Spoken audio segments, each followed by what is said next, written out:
दोस्तों मैं आपकी कुमकुम भट्ट नमस्ते प्रणाम करती हूँ। बहुत ही सुंदर एक मंडपगारी गीत लेके आई हूँ। कैसा लगता है कमेंट बॉक्स में जरूर बताइएगा, क्योंकि आप लोगों को पता है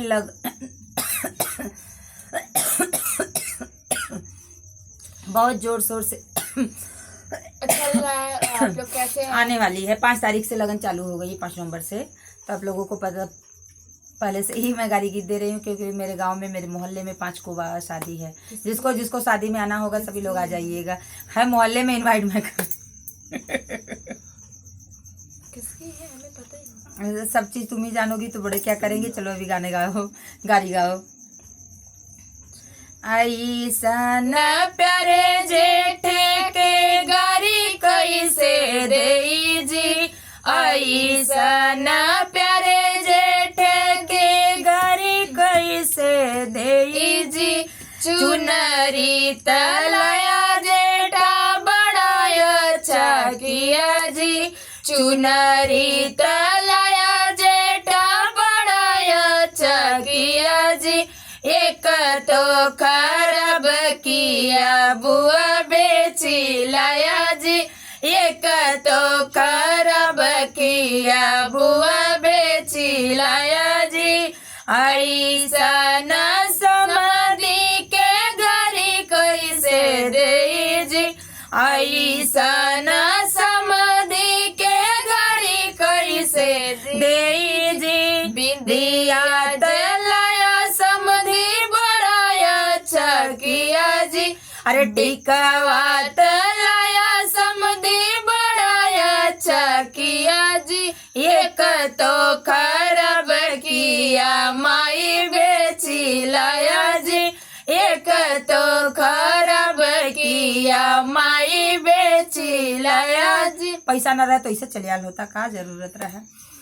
ऐसा न समाधि के गारी कैसे दे जी, ऐसा न समाधि के गारी कैसे दे जी। अरे टिकावा तलाया समधी बड़ा अच्छा किया जी, टिकावा तलाया समधी बड़ा अच्छा किया जी।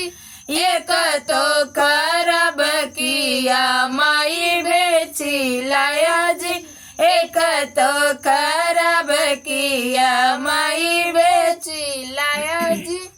ऐसा न दुलाए के गारी कैसे दे जी, ऐसा न दुलाए के गारी कैसे दे जी। अरे गारी दे तला जला गए नाम बड़ा भारी जी, गारी दे तला जला गए नाम बड़ा भारी। दुल्हा बन के आल हो तब लाज लगबे करी भाई। अरे ये ईसन दुल्हे के गारी कैसे दे जी, ऐसन दुल्हे के गारी कैसे दे जी।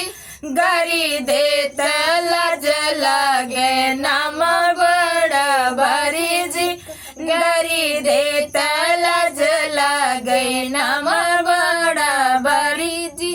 अरे सिंदूरा तलाया दुल्हा बड़ा अच्छा किया जी, सिंदूरा तलाया दुल्हे बड़ा अच्छा किया जी। एक तो खराब किया बहन बेची लाया जी, एक तो खराब किया बहन बेची लाया जी, एक तो खराब किया बहन बेची लाया जी। अरे ये ईसन गुआ के गारी कैसे दे जी, ऐसन गुआ के गारी कैसे दे जी।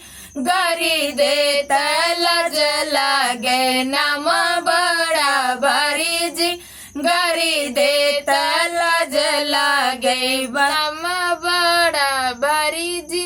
अरे गहना तो लाया गुआ बड़ा अच्छा किया जी, गहना तो लाया गुआ बड़ा अच्छा किया जी।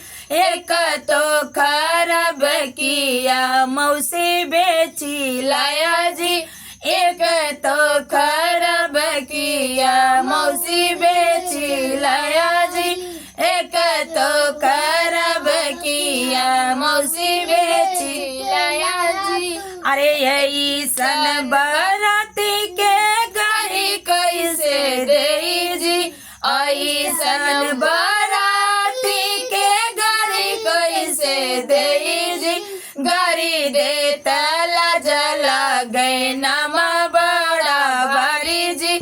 गारी दे तला जला गए नाम बड़ा भारी जी, गारी दे तला जला गई नामा बड़ा भारी जी। अरे डीजे लाया बढ़ाया, अरे डीजे लाया बाराती बढ़ाया अच्छा किया जी, डीजे तलाया बराती बढ़ाया अच्छा किया जी, एक तो खराब किया बजी बेची लाया जी, एक तो खराब किया भाभी बेची लाया जी, एक तो खराब किया भाभी बेची लाया जी। अरे यही सन बाराती के गारी कैसे दे जी, आई सन बाराती के गारी कैसे दे जी, गारी दे तला जला गए नाम बड़ा भारी जी, गारी दे तला जला गए नाम बड़ा भारी जी। अरे डीजे तलाया बाराती बढ़ाया अच्छा किया जी, डीजे तलाया बाराती बढ़ाया अच्छा किया जी, एक तो खराब किया भाभी बेची लाया जी, एक तो खराब किया भाभी बेची लाया जी, एक तो खराब किया भाभी बेची लाया जी। तो ये गारी गीत कैसी लगी कमेंट बॉक्स में जरूर बताइएगा।